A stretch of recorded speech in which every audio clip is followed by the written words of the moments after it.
Registre et je vous partage le fichier portant sur les outils de suivi des frais médicaux. Un outil de suivi des frais médicaux. C'est un outil qui comprend 3 onglets. Un onglet Introduction, des grilles de compilation et une procédure de remboursement.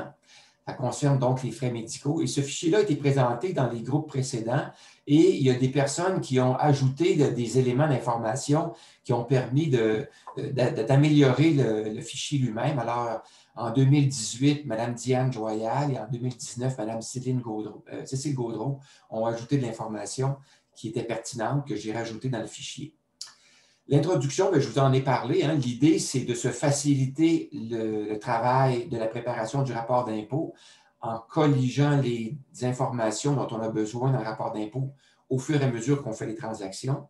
Alors, j'ai un premier gabarit, une première grille que je vais vous présenter, qui est la grille qui était bonne en 2017 et j'en ai une autre un peu plus tard parce que la situation a changé. La manière de faire la récupération des sommes versées par l'assureur a changé. Alors, voici, c'est ceux qui connaissent les rapports d'impôt, ceux qui font le rapport d'impôt, vous ne serez pas surpris de voir les titres de colonnes. Alors, dans les colonnes de gauche, on a les informations concernant les dépenses, c'est-à-dire la date, le fournisseur et l'objet et le montant facturé. Un peu plus à droite, on a la réclamation de l'assureur. Alors, la date de demande de remboursement et le montant réclamé. Un peu plus à droite, on a le remboursement lui-même. Est-ce que c'était dans un dépôt direct? Si oui, à quelle date? Quel était le montant remboursé et le pourcentage de remboursement?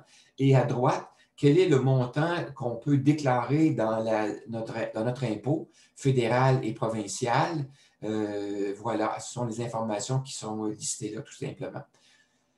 Et j'ai pris l'habitude, pour une année donnée, de lister les informations par fournisseur, si vous voulez. Alors, j'ai l'information concernant la prime d'assurance, hein, parce que notre prime d'assurance, elle est remboursable, donc l'information sur la prime d'assurance. Ensuite, l'information pour les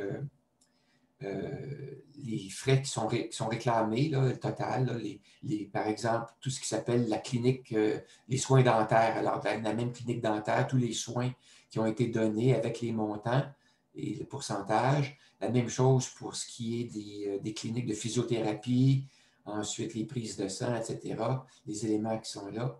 C'est par fournisseur, tout simplement. On a un fournisseur pour la pharmacie, Jean Coutu, les médicaments, une fois. Alors, c'est comme ça que ça fonctionne. Les montants sont donc inscrits au fur et à mesure. Et au moment de la déclaration d'impôt, c'est très facile, tout étant regroupé. Lorsqu'on entre l'information dans la déclaration d'impôt, on peut la rentrer de façon individuelle pour chaque transaction ou pour le total pour l'ensemble d'un fournisseur donné. Alors, tous les montants dépensés pour les soins dentaires sont tous à la même endroit. On peut inscrire avec une seule transaction le total et tout ça. Donc, ça devient facile.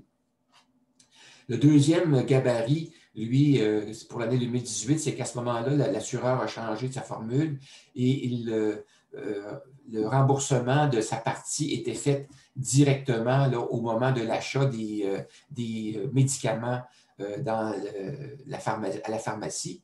Donc, c'était automatique. J'avais simplement changé l'information en disant montant payé par l'assureur à la place de montant réclamé, tout simplement, et montant payé par l'assuré.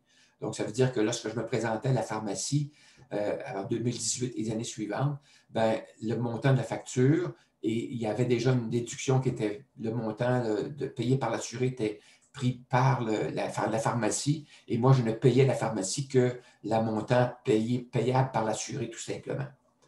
Alors, c'était aussi simple que ça.